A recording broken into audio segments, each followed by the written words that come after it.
Hello everyone, welcome to your education. और हम कर रहे हैं यूपीएससी के लिए पॉलिटी पीवाईक्यूज के थ्रू। और अब तक हमने इसमें 17 क्लास कर ली हैं और ये हमारी 18वीं क्लास। तो चलिए शुरू करते हैं। अब पहला सवाल है कि किसके पास महानगरीय क्षेत्र के लिए योजना और समन्वय के संबंध में महानगर योजना समिति के कार्यों के संबंध में कानून द्वारा प्रावधान करने का अधिकार है। तो बेसिकली सवाल ये पूछा है कि महानगरीय क्षेत्र के लिए जो योजना और समन्वय होता है उसके संबंध में जो महानगर योजना समिति है, इस महानगर योजना समिति के कार्यों को मतलब अ, कौन कानून द्वारा तय कर सकता है। तो ऐसा कर सकता है राज्य विधानमंडल। ठीक है। अब ये महानगर योजना समिति क्या होती है, तो पहले तो ये जान लो कि महानगर का मतलब क्या है। महानगर का मतलब है कि जिसकी जनसंख्या 10 लाख या अधिक होती है उससे। ठीक है। ये एक या अधिक जिलों में भी फैला हो सकता है। और महानगरीय क्षेत्र की जो परिभाषा 243 पीसी में दे रखी है, इतना आपको जानने की जरूरत नहीं है, बस ये मैंने रेफरेंस के लिए लिखा। अब इसका काम क्या होता है? इसका काम होता है कि पूरे महानगरीय क्षेत्र के लिए समेकित विकास योजना ड्राफ्ट डेवलपमेंट प्लान तैयार करना। मतलब ये कि जो महानगर क्षेत्र है उसके लिए जो विकास योजना तैयार करने का काम किसका होगा? इस एमपीसी का, महानगर योजना समिति का। अब ये देखो, आर्टिकल 243 जेडी के अनुसार राज्य विधानमंडल को ये शक्ति है कि वो क्या कर सकता है कि राज्य विधानमंडल कानून द्वारा प्रावधान करेगा कि समिति की संरचना कैसी होगी, सदस्यों के चुनाव की विधि कैसी होगी, अध्यक्ष के चयन का तरीका कैसा होगा, कार्य एवं दायित्व, मतलब इसके क्या कार्य होंगे, क्या दायित्व होगा। महानगर योजना समिति का संवैधानिक आधार ये 243 जेडी में है और ये जोड़ा गया था 74वें संविधान संशोधन अधिनियम से। ये मूल संविधान में नहीं था। तो आपको ये एमपी से जुड़े वे सभी तथ्य जो यहाँ लिखे हुए हैं थोड़ा सा याद रखने की जरूरत है। अच्छा, ये जो आपकी डिस्ट्रिक्ट प्लानिंग कमेटी होती है टीपीसी, उससे अलग है। District planning committee 243 Z D में है और ये जैसे हर एक डिस्ट्रिक्ट में होगी, क्योंकि ये डिस्ट्रिक्ट प्लानिंग कमेटी है तो हर एक डिस्ट्रिक्ट में होगी। लेकिन एमपीसी सिर्फ उन्हीं जिलों में होती है जो महानगर हैं। ठीक है। तो इसमें थोड़ा सा डिफरेंस है। दूसरा सवाल है कि केशवानंद भारती बनाम भारत संघ के मामले में भारत के संविधान में किस संशोधन, मतलब कौन से संशोधन अच्छा चुनौती के अधीन थे? तो ये 24वां, 25वां और 29वां। 24, 25 और 29।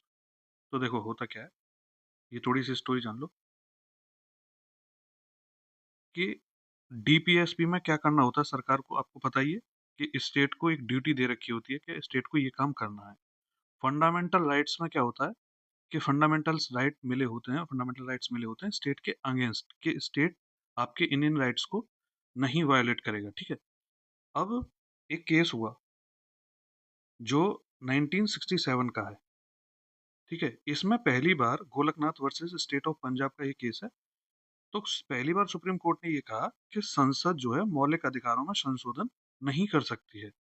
और 368 में जो संशोधन की शक्ति है वो संशोधन की शक्ति नहीं है, बल्कि उसमें सिर्फ प्रक्रिया बताई गई है। ठीक है। अब यहाँ पे ये कह दिया गया कि एफआर में संशोधन नहीं होगा, यानी कि फंडामेंटल राइट्स में संशोधन नहीं हो सकता है, संसद के पास ऐसी शक्ति नहीं है।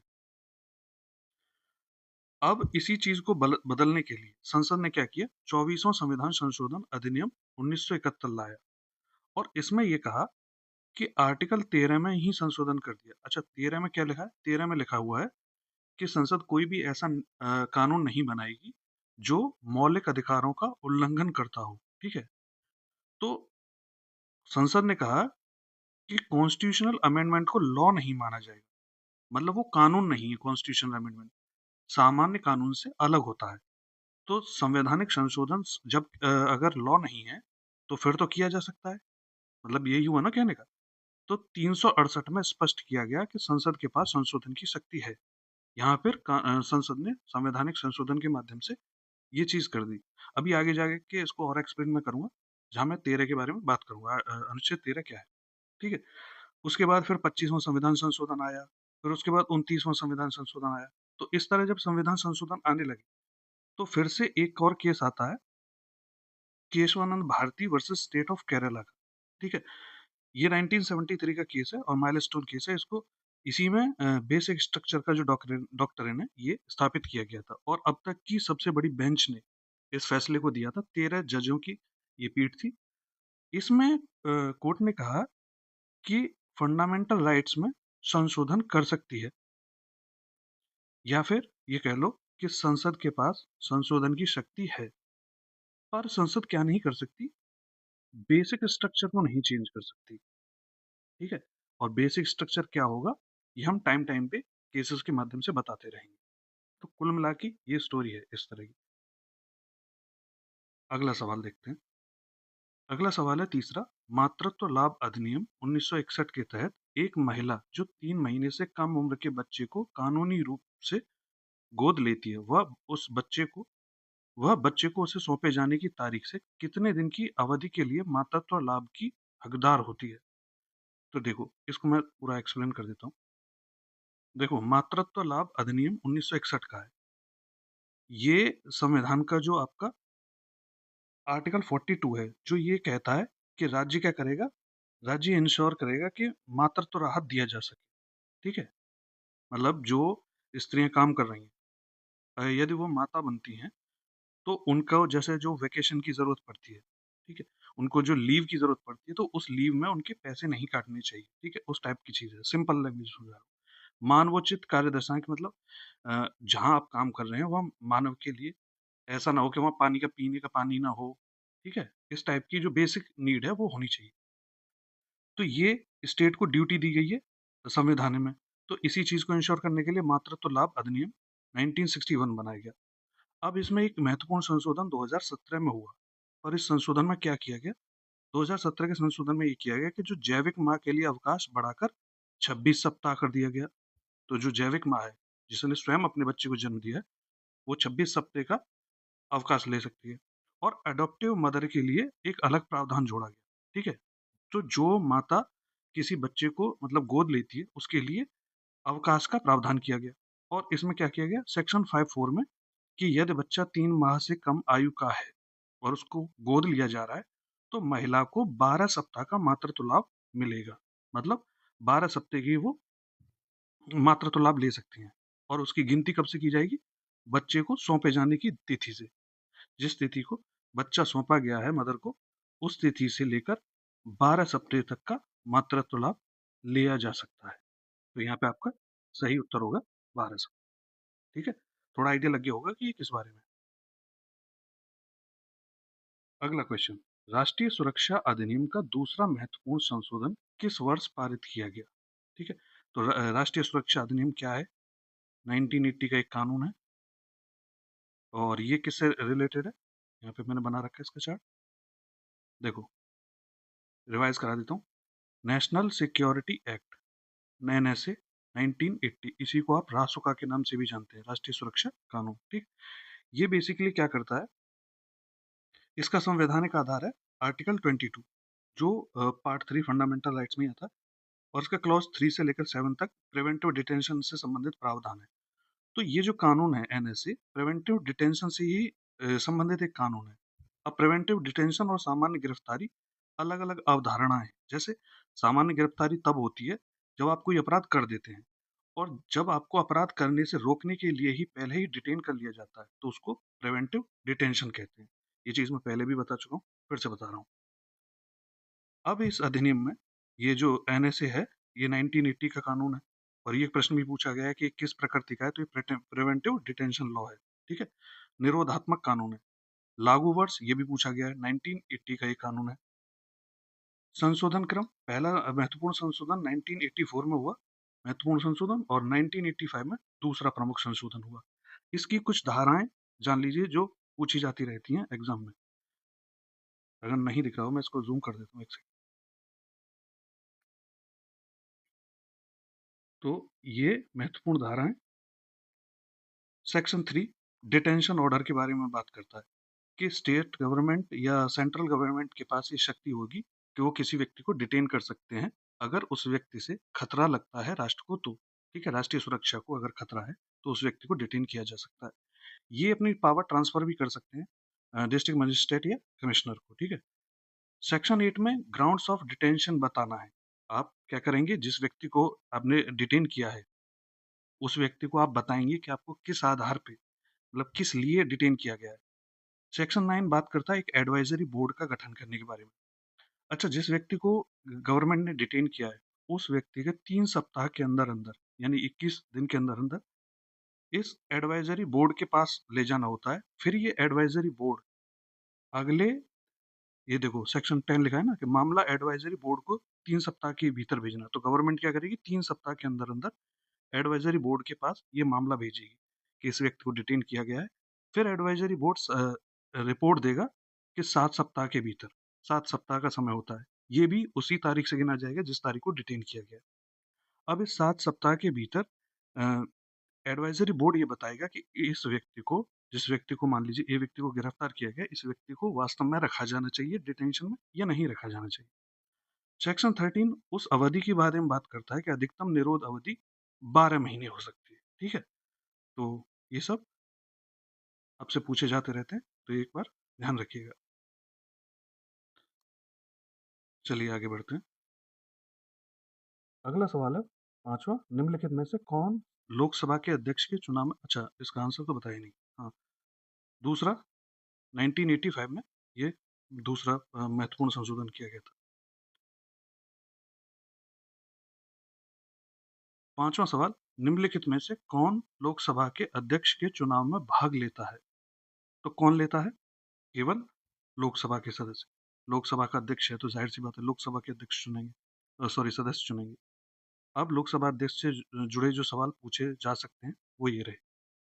देखिए, लोकसभा अध्यक्ष, एक लोकसभा अध्यक्ष संवैधानिक आधार 93 आर्टिकल आर्टिकल 93 ये बात करता है कि लोकसभा अपने सदस्यों में से स्पीकर, शायद ना दिख रहा हो, मैं जूम कर दूं, ठीक है, लोकसभा अपने सदस्यों में से स्पीकर और डेप्यूटी स्पीकर का चुनाव करेगी, ऐसा आर्टिकल 93 में लिखा है। ठीक है, दूसरा, अभी चुनाव कैसा होगा? केवल लोकसभा सदस्य मतदान करते हैं, राज्यसभा की इसमें कोई भूमिका नहीं होती है। सदस्य अपने अध्यक्ष का चुनाव उपस्थित सदस्यों के साधारण बहुमत से करते हैं और जो सदन में मतदान करते हैं। ठीक, राष्ट्रपति द्वारा तिथि निर्धारित की जाती है। ये क्वेश्चन भी आया हुआ है इसलिए मैंने इसको इंक्लूड किया है कि राष्ट्रपति क्या करेंगे, वो तिथि को निर्धारित करेंगे। अच्छा, अगर उपाध्यक्ष की बात हो तो वहां पे तिथि फिर लोकसभा अध्यक्ष डिसाइड करते हैं। ठीक है, पद से हटाने के बारे में कि 94C आर्टिकल बात करता है। इसका नहीं पूछेगा कि कौन सा अनुच्छेद है, लेकिन ये जरूर पूछ लेता है कि किस तरह हटाया जाता है। तो लोकसभा द्वारा पारित प्रस्ताव के पद से हटाया जा सकता है, प्रस्ताव से पद से हटाया जा सकता है। आवश्यक शर्तें ये होती हैं कि 14 दिन पहले आपको वो नोटिस उनको देना होगा, ठीक है, जो लोकसभा अध्यक्ष हैं, और ये प्रस्ताव केवल लोकसभा में ही लाया जाएगा। तीसरा, इफेक्टिव मेजोरिटी से पारित उस समय के कुल सदस्यों का बहुमत जो होगा। ठीक है, अब इस टाइम पे क्या होता है कि जब अध्यक्ष के खिलाफ प्रस्ताव लाया जा रहा होता है तब वो अध्यक्षता नहीं करते हैं, तब उपाध्यक्ष करते हैं अध्यक्षता। ठीक है, तो इस समय फिर वो क्या नहीं कर सकते? अच्छा, है ना, महत्वपूर्ण प्रक्रिया बिंदु ये है कि जब हटाने का प्रस्ताव विचाराधीन हो तो स्पीकर सदन की अध्यक्षता नहीं करेगा, डेप्यूटी स्पीकर अध्यक्षता करेगा। ठीक है, आर्टिकल 95। स्पीकर उस समय बोल सकता है, सदन में भाग ले सकता है, मतदान कर सकता है, लेकिन कास्टिंग वोट नहीं देगा। कास्टिंग वोट का मतलब होता है कि अगर टाई हो जाता है तो वो ऐसे मतलब कास्टिंग वोट नहीं दे सकता है। ठीक है, इसकी शक्तियों के बारे में बात करें, शक्तियां ये होती हैं कि कास्टिंग वोट दे सकता है। जैसे आर्टिकल 100 में ये प्रावधान दिया गया है कि जब बराबरी की स्थिति हो मतदान में, जैसे कोई अगर प्रस्ताव आया उस पे 50-50 हो गए सब, ठीक है, तो उसको उस स्थिति में ये कास्टिंग वोट दे सकता है। दल बदल कानून से संबंधित इसके पास निर्णय लेने की शक्ति होती है। 10th शेड्यूल पैरा 6, स्पीकर निर्णय लेता है दल बदल कानून के में किसी सांसद को अगर बर्खास्त करना है तो इसके पास शक्ति होती है। मनी बिल से संबंधित शक्ति ये होती है आर्टिकल 110(3). ठीक है, कोई बिल मनी बिल है, धन विधेयक है या नहीं, ये निर्णय, अंतिम निर्णय किसका होता है? स्पीकर का, लोकसभा स्पीकर का। अगला सवाल, छठा सवाल है कि विभाग संबंधित संसदीय स्थायी समिति की संरचना क्या है? तो देखो, अ, ये 31 सदस्य होते हैं इसमें।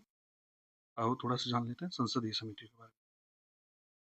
संसदीय समिति, अब देखो इसका मतलब क्या होता है, संसदीय समिति होती क्या है? इसका अर्थ होता है कि संसद द्वारा गठित छोटी समिति। जो सदन के कार्यभार को कम करने, विस्तृत जांच-पड़ताल करने के लिए और विशेषज्ञता के साथ कार्य करने के लिए बनाई जाती है। बेसिकली संसद में सारी चीज़ों को नहीं डिस्कस किया जा सकता है। तुमने भी देखा होगा अगर कभी संसद की कार्यवाही तो क्या मतलब हल्ला-गुल्ला हो रहा होता है। तो एक मिनी संसद टाइप समझ सकते हो इसको आप, ठीक है? दूसरा संवैधानिक आधार क्या है इसका? इसके देखिए कोई भी संवैधानिक आधार नहीं है इसका। इसके सीधे संविधान में कोई प्रावधान नहीं दे रखा है। आर्टिकल 105 में जो संसदीय विशेषाधिकार है संसद को कि वो अपना काम-काज करने के तरीके खुद बना सकती है और आर्टिकल 110 संसद अपने नियम बना सकता है। ये सब इसका आधार मान सकते हो आपके संसदीय समितियों को लाने के पीछे ये दोनों बैक करते हैं, ठीक है? तीसरा, संसदीय समितियाँ कितने प्रकार की होती हैं? 2 प्रकार की होती हैं। स्थायी समितियाँ, जो स्थायी प्रकृति की होती हैं, हर वर्ष पुनर्गठित होती हैं, मतलब एक निश्चित समय के लिए होती हैं। अस्थायी समितियाँ होती हैं एड हॉक कमेटी जो विशेष उद्देश्य के लिए बनाई जाती है, मतलब किसी विशेष उद्देश्य पर चर्चा करने के लिए या विशेषज्ञता के लिए बनाई गई और फिर कार्य पूरा हो गया तो फिर समाप्त हो जाती हैं। विभाग संबंधित संसदीय स्थायी समिति यानी डीआरएससी जिनके बारे में ये प्रश्न है, पूछा गया है, ठीक है? तो इनका वर्तमान स्वरूप 1993 से आया। उद्देश्य होता है इनका मंत्रालयों की कार्यप्रणाली की विस्तृत जांच करना। ये आइडिया लग गया कि संसदीय समितियाँ क्या होती हैं, तो उसी में से एक विभाग संबंधित संसदीय स्थायी समिति होती है, ठीक है? तो ये मंत्रालयों की कार्यप्रणाली की विस्तृत जांच करती है। इसमें संरचना कैसी होती है? 31 सदस्य होते हैं, 21 लोकसभा से होते हैं, 10 राज्यसभा से होते हैं। मंत्री सदस्य नहीं बन सकते हैं इसके और कार्यकाल 1 वर्ष होता है। कार्य डिमांड्स फॉर ग्रांट्स की जांच करना, विधेयकों की समीक्षा करना, वार्षिक रिपोर्ट की समीक्षा करना, नीति दस्तावेजों की जांच करना। लेकिन ये इसमें अंतिम निर्णय सदन का ही होता है। मतलब अगर किसी ने बजट में जिस मंत्रालय ने ये मांगा कि इतना बजट हमें चाहिए, तो फिर ये उसकी जांच करता है, फिर संसद ही इसमें अंतिम निर्णय लेती है। ठीक है? सवाल नंबर 7 प्रस्तावना में कौन सा शब्द यह दर्शाता है कि भारत न तो किसी राष्ट्र के अन्य राष्ट्र के अधीन है और ना ही उपनिवेश है बल्कि एक स्वतंत्र राष्ट्र है। अब ये सबको पता होगा इसका मतलब होता है संप्रभु। ठीक है, इंडिया कैसा है? सॉवरेन स्टेट है, ये प्रस्तावना में आता भी है। एक- अगला सवाल है 8वां भूमि अधिग्रहण पुनर्वास और पुनर्स्थापन अधिनियम 2013 में उचित मुआवजे और पारदर्शिता का अधिकार भूमि अधिग्रहण पुनर्वास और पुनर्स्थापन प्राधिकरण द्वारा प्रदान की गई अतिरिक्त राशि पर ब्याज देने का प्रावधान करता है। यह द्वारा दिया है, मतलब किसके द्वारा दिया है? ठीक है, तो ये कलेक्टर के द्वारा दिए होता है। अभी ये लैंग्वेज नहीं समझ में आई हो तो इसको मैं अभी 1 मिनट में समझा देता हूँ। ये अतिरिक्त राशि क्या होती है, उस पर ब्याज देने का प्रावधान कैसे?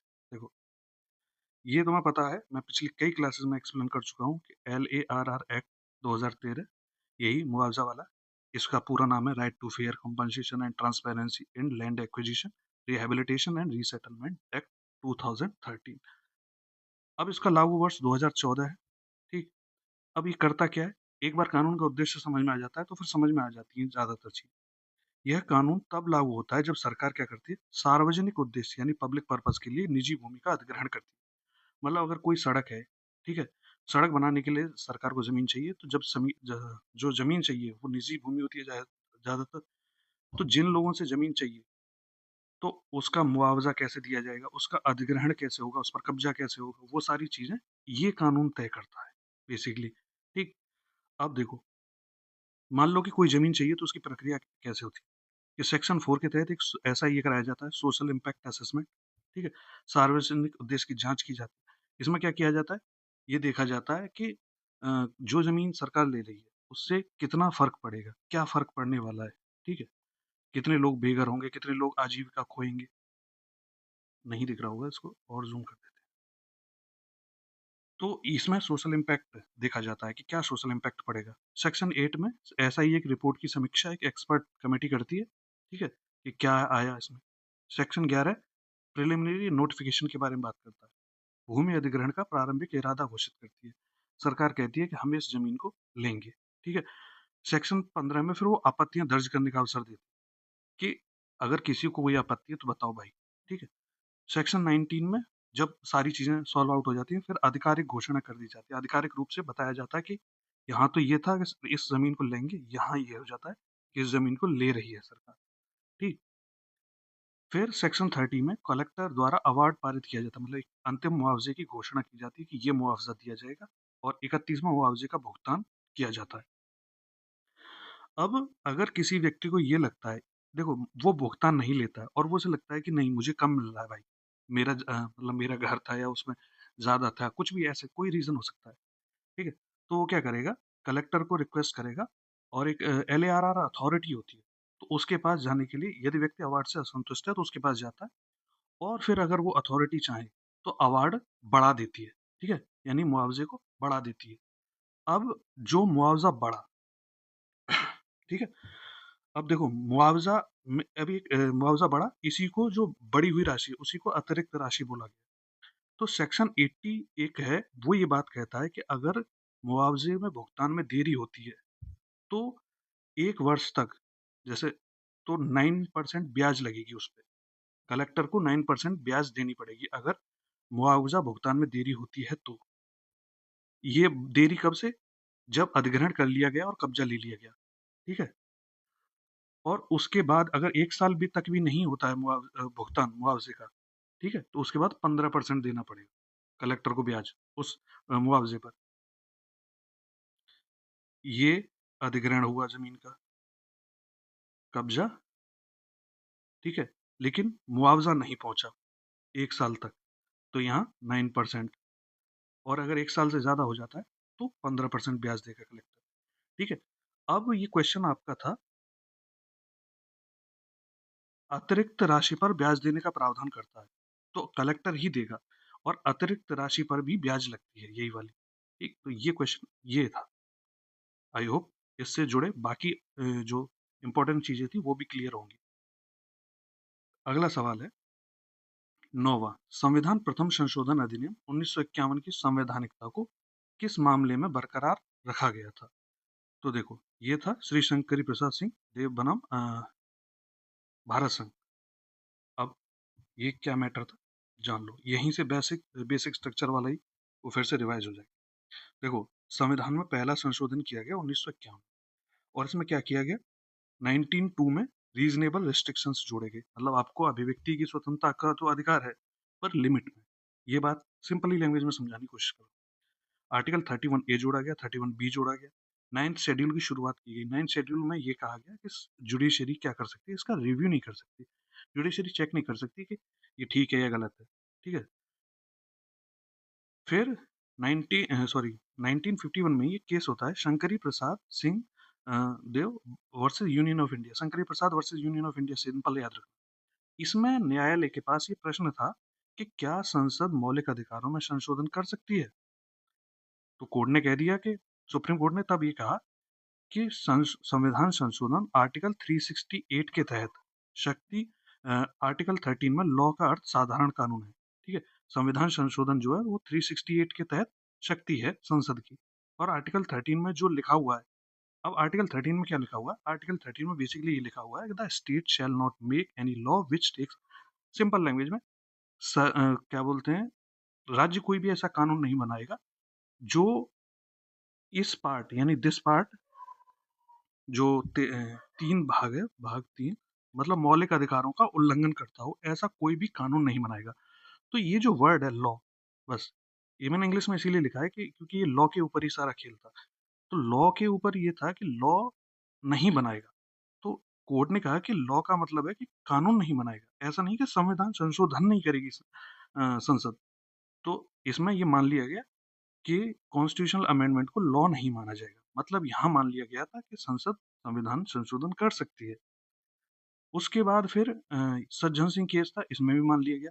अभी पीछे भी बताया मैंने 1967 में एक गोलकनाथ केस हुआ था, इसमें ये बोल दिया कि नहीं, ये जो लॉ है इसका मतलब कॉन्स्टिट्यूशनल अमेंडमेंट भी है, मतलब संसद लॉ तो नहीं बना ही सकती, साथ ही कॉन्स्टिट्यूशनल अमेंडमेंट भी नहीं कर सकती है।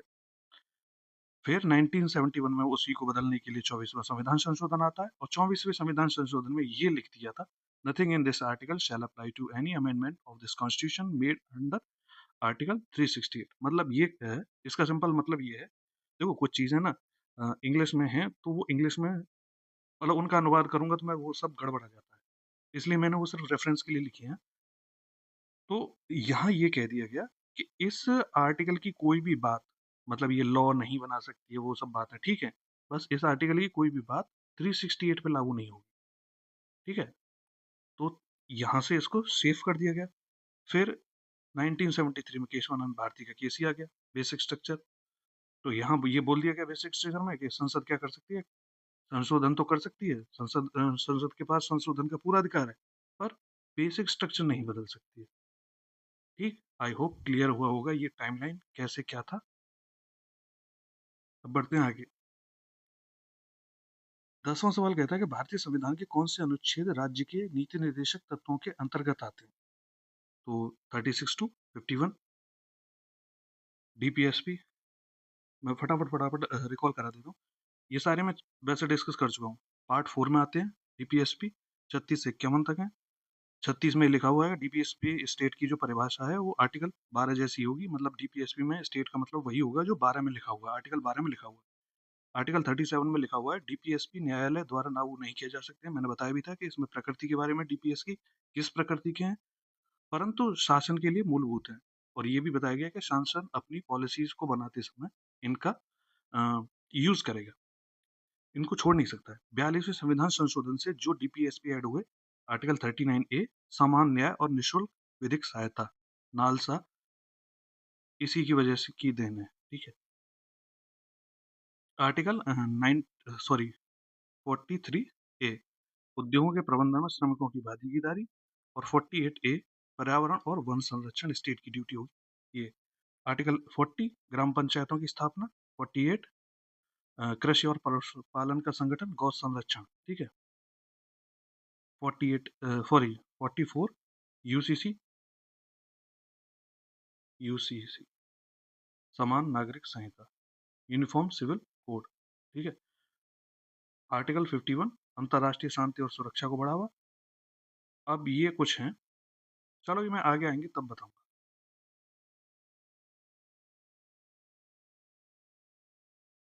अगला सवाल 11वां, निम्नलिखित में से कौन सा अनुच्छेद यह घोषित करता है कि सभी कानून जो किसी मौलिक अधिकार के साथ असंगत हों या उनका अल्पीकरण करते हों अवैधानिक शून्य होंगे, यानी कि अवैधानिक होंगे या शून्य होंगे। तो अभी मैंने बताया 13 में ऐसा लिखा हुआ है कि संसद किस तरह का कोई भी कानून, ये जैसे 13(1) में ही है ये एक्चुअली बात। ठीक है, आगे बढ़ते हैं। अच्छा दे रखा है, लिखा है। तो आर्टिकल 13 है फंडामेंटल राइट्स का, पार्ट 13 में ही आता है। और इसमें 13(1) में लिखा हुआ है कि संविधान लागू होने से पूर्व कोई कानून फंडामेंटल राइट से अगर असंगत है तो उस सीमा तक शून्य हो जाएगा जिस सीमा तक वो असंगत है। ठीक है, मतलब ये बात है कि अगर फंडामेंटल राइट्स की बात नहीं मान रहा है तो उस हद तक उसको रोका जाएगा जहां तक वो बात नहीं मान रहा है। आर्टिकल 13(2) ये कहता है कि राज्य फंडामेंटल राइट्स के विरुद्ध कोई कानून नहीं बनाएगा, जिसके ऊपर वही कानून के ऊपर ही तो सारा खेल था वो अभी जो बताया, और बनाएगा तो शून्य हो जाएगा। ठीक है, और यही बनता है जुडिशियल रिव्यू का आधार। क्यों? क्योंकि कौन चेक करेगा कि शून्य होना है नहीं होना है, ये अच्छा कानून है बुरा कानून है, तो जुडिशरी चेक करेगी। तो यही जुडिशियल रिव्यू का आधार बनता है।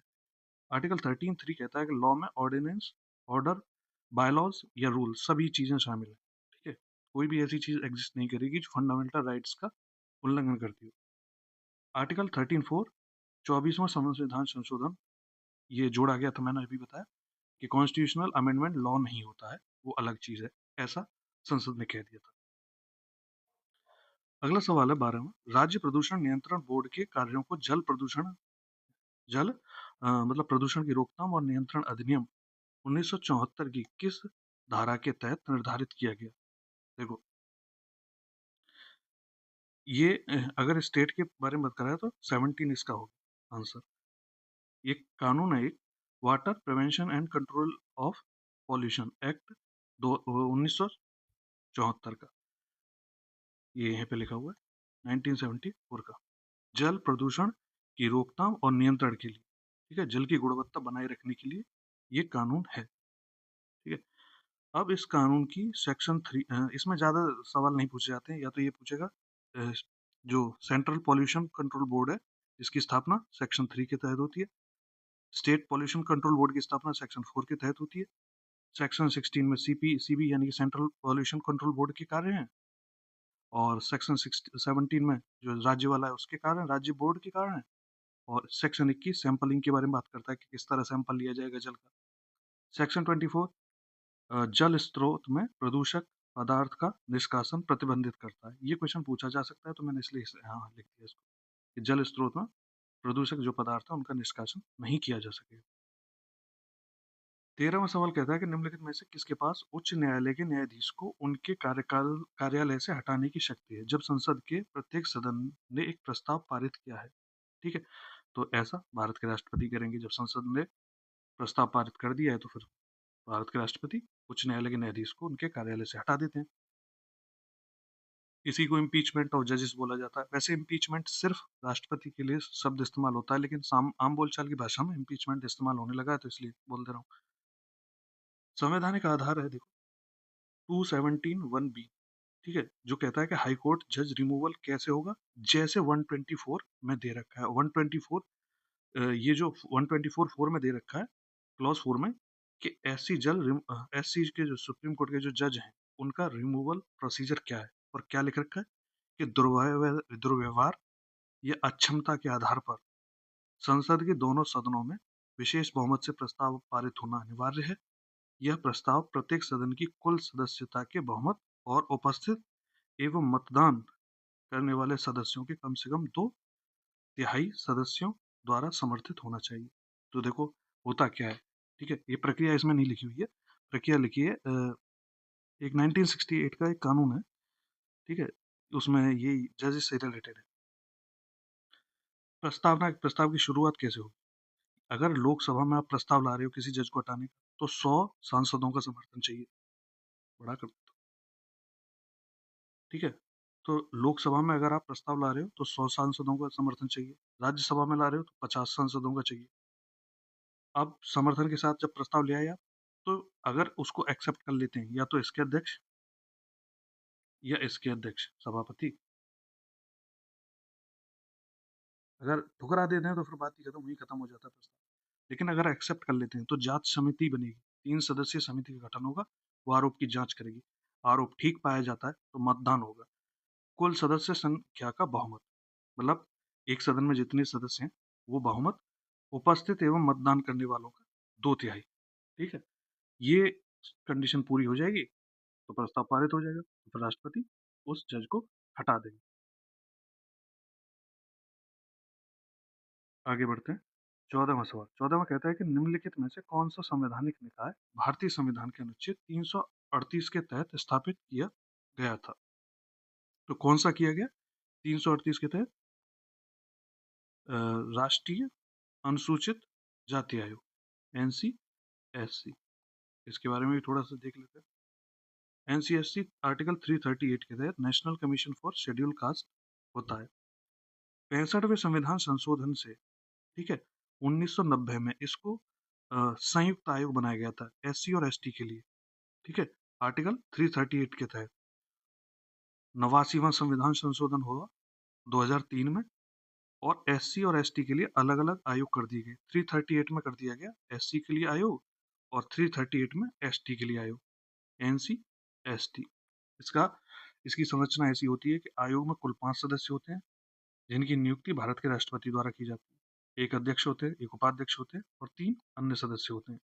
आयोग का काम होता है जांच और निगरानी करना। इसकी जो स्थिति है, संवैधानिक अधिकारों की स्थिति है जो NSC की, ठीक है। अगर यही काम अगर NCST के बारे में पूछे तो वहाँ ST के अधिकारों की जांच करेंगे, शिकायतों की जांच करना, गवर्नमेंट को सलाह देना, किसके लिए? विकास के लिए, इनका उत्थान कैसे किया जाए, रिपोर्ट प्रस्तुत करना। आयोग अपनी वार्षिक रिपोर्ट राष्ट्रपति को सौंपता है और जिसे राष्ट्रपति संसद के समक्ष रखवाते हैं। सॉरी, मैं जूम करना भूल जाता हूँ बार बार, अगर नहीं दिख रहा होगा तब। 15वां सवाल कहता है काका कालेलकर की अध्यक्षता में प्रथम पिछड़ा वर्ग आयोग किस वर्ष में नियुक्त किया गया था?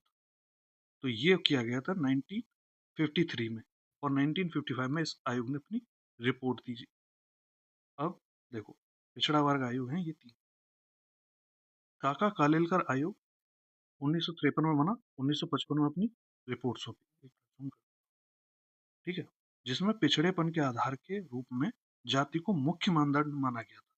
मतलब पिछड़ा व्यक्ति कौन है? जो जातिगत रूप से बताया गया था, ऐसा कहा गया काका कालेलकर आयोग। द्वितीय पिछड़ा वर्ग आयोग मंडल आयोग 1979 में बना, ठीक है, और ये बना बीपी मंडल की अध्यक्षता में। बिंदेश्वरी प्रसाद मंडल इसके अध्यक्ष थे। और इसी आयोग ने पिछड़ा वर्ग ओबीसी के लिए सरकारी नौकरी में 27% आरक्षण की सिफारिश की, फिर उसको बाद में लागू भी कर दिया गया था। अब राष्ट्रीय पिछड़ा वर्ग आयोग के बारे में, एनसीबीसी के बारे में बात करते हैं। इसको वैधानिक दर्जा 1993 में सुप्रीम कोर्ट के एक निर्देश के बाद 1993 में इसको वैधानिक निकाय के रूप में स्थापित किया गया था। 2018 में 102वें संविधान संशोधन के अधिनियम द्वारा इसको संवैधानिक दर्जा दिया गया और वर्तमान में ये 338 बी में है। ठीक है, तो 338 में आप देख लो, एनसीएससी हो गया, 338 ए में एनसी एनसीएसटी हो गया, और 338 बी में आपका ये एनसीबीसी हो गया। ठीक है, अब बढ़ते हैं आगे। 16वां सवाल, अल्स और बैनर्स इंग्लैंड के किस राजा पर मैग्ना कार्टा अधिरोपित करते हैं? तो बेसिकली स्टोरी ये है कि किंग जॉन के बारे में। किंग जॉन मतलब अपनी मनमानी कर रहे थे, तो ये सामंत हैं इनके, इन सामंतों ने क्या किया कि एक डील पे, मतलब एक तरह से एक पत्र पे हस्ताक्षर करवा लिए, और ये कहा कि इस, तो मतलब क्या हो गया कि पत्र के अनुसार फिर चलेगा मामला। उस एक डॉक्यूमेंट है, उसी डॉक्यूमेंट को फिर मैग्ना कार्टा बोला गया। क्यों? क्योंकि वो राजा से ऊपर है, राजा उसके अनुसार चलेगा। ठीक है, सिंपल लैंग्वेज में। तो किंग जॉन वैसे है। 17वां सवाल, एक सुविधा जहां से किसी भी व्यक्ति द्वारा व्यापार के सामान्य क्रम में जनता के सदस्यों को इंटरनेट तक पहुंच की पेशकश की जाती है, वो सूचना प्रौद्योगिकी अधिनियम 2000 के रूप में परिभाषित किया गया है। तो साइबर कैफे ही वो जगह होती है। अब इस आईटी एक्ट से जुड़े और सवाल देख लेते हैं। आईटी एक्ट 2000 में धारा 3 और 5, ये अधिनियम डिजिटल हस्ताक्षरों को, ये वाली धारा डिजिटल हस्ताक्षरों को कानूनी मान्यता प्रदान करता है। इसका मतलब ये है कि इलेक्ट्रॉनिक माध्यम से किए गए हस्ताक्षर भी कागजी हस्ताक्षरों के समान ही वैध माने जाते हैं। ठीक है, इसमें ये वाले इंपॉर्टेंट है। धारा 66, कंप्यूटर सिस्टम के साथ छेड़छाड़ या हैकिंग करना अपराध है। धारा 66। धारा 66 सी, पहचान की चोरी, आइडेंटिटी थेफ्ट के बारे में बात करती है, जैसे किसी और के पासवर्ड या डिजिटल हस्ताक्षर का उपयोग करना। अच्छा, इसमें एक धारा 66 ए भी है, ठीक है, जिसको श्रेया सिंगल केस 2015 में असंवैधानिक घोषित कर दिया गया। तो पहचान की चोरी किसके तहत अपराध है? 66 सी में। कंप्यूटर संसाधनों का उपयोग करके धोखाधड़ी करना, 66 डी में अपराध। 67 में इलेक्ट्रॉनिक रूप में अश्लील सामग्री ये सब प्रकाशित करना दंडनीय अपराध है। 66 एफ साइबर टेररिज्म के बारे में बात करता है। 66 ई प्राइवेसी भंग करने के बारे में बात करता है। अगर आप किसी के फोटोज उसकी बिना कंसेंट के ऑनलाइन डाल देते हो और उसको कोई तकलीफ है तो अपराध है। 48 ए साइबर अपीलीय अधिकरण के बारे में बात करता है। और धारा 79 अगेन, यह सोशल मीडिया प्लेटफॉर्म्स और इंटरनेट से प्रदाताओं को सेफ हार्बर सुरक्षा प्रदान करती है। सेफ हार्बर सुरक्षा का मतलब ये है कि मान लो कि जैसे इंस्टाग्राम है, ठीक है, तो इंस्टाग्राम पे कौन क्या अपलोड कर रहा है उसके लिए इंस्टाग्राम जिम्मेदार नहीं होगा, यूजर जिम्मेदार होगा। ठीक है, अगला सवाल देखते हैं।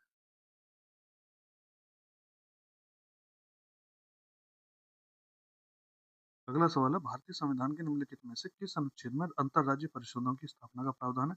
ये क्वेश्चन मैं करा चुका हूँ, बार बार रिपीट है। तो अनुच्छेद 263 में है। और भारतीय संविधान का निम्नलिखित में से कौन सा भाग विशेष रूप में केंद्र शासित प्रदेशों से संबंधित है? तो फिर से याद कर लो, पहले में क्या है? भारत और उसका राज्य क्षेत्र है। दूसरे में भाग हैं ये सब। ठीक है, तो भाग 1, भाग 2, भाग 3। तो दूसरे में नागरिकता है, इससे संबंधित प्रावधान है। भाग 3 में फंडामेंटल राइट्स हैं। भाग 4 में बीपीएसपी है। भाग 4 ए में आपके मौलिक कर्तव्य हैं। भाग 5 में केंद्र है। भाग 6 में राज्य है।